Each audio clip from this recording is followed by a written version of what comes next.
Et alors, on arrive tout doucement vers où là? C'est une longue émission. On arrive tout doucement vers les accords franco-ottomans d'avril 1914, Oui. qui prévoient, en bref, un prêt de 500 millions de francs de l'époque, et en échange des ventes d'armes. Alors, j'entends bien, les marchands d'armes n'ont jamais été des philanthropes. Bah oui. Il n'empêche, on est en avril 1914, les menaces russes se font de plus en plus précises, et la France, malgré son alliance russe, non seulement signe un prêt avec l'État ottoman, mais lui vend des armes. Qui va utiliser contre les Russes. Ils savent pertinemment que soit ça va, ils vont s'en servir contre les Russes, soit, ça c'est l'espoir de tout le monde à Paris, que justement un État ottoman qui se remette des guerres balkaniques soit suffisamment dissuasif pour ne pas entrer dans la guerre qui vient, et donc que la Russie n'ose pas envahir l'Empire ottoman.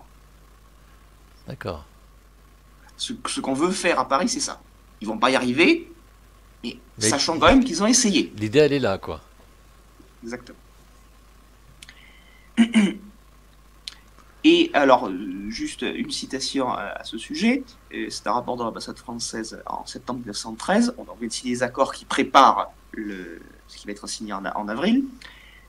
Ces accords sont nécessaires pour que, je cite, la Turquie d'Asie, donc la Turquie actuelle, l'Anatolie, ne subisse pas le sort de la Turquie d'Europe, les Balkans, qui ont été conquis par la Grèce, la Serbie et la Grèce.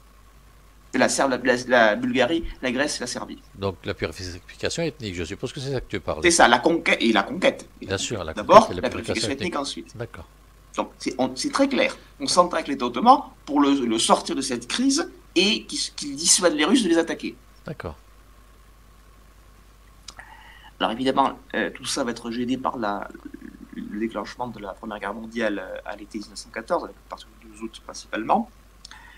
Mais malgré ça, pendant l'été 1914, y compris après le 2 août, le gouvernement français va demander au gouvernement russe et au gouvernement britannique de garantir l'intégrité territoriale de l'Empire ottoman en leur disant, écoutez, c'est quand même plutôt notre avantage qu'il n'entre pas dans la guerre. Parce que s'il entre, comme il a peur de la Russie, ce sera contre nous. Donc, garantissez que vous n'allez pas envahir Istanbul, Erzurum, etc. Et malheureusement, le gouvernement russe est entré dans la guerre d'abord et avant tout pour prendre les détroits, et le gouvernement britannique se désintéresse de la question en raison du rapprochement avec la Russie. D'accord.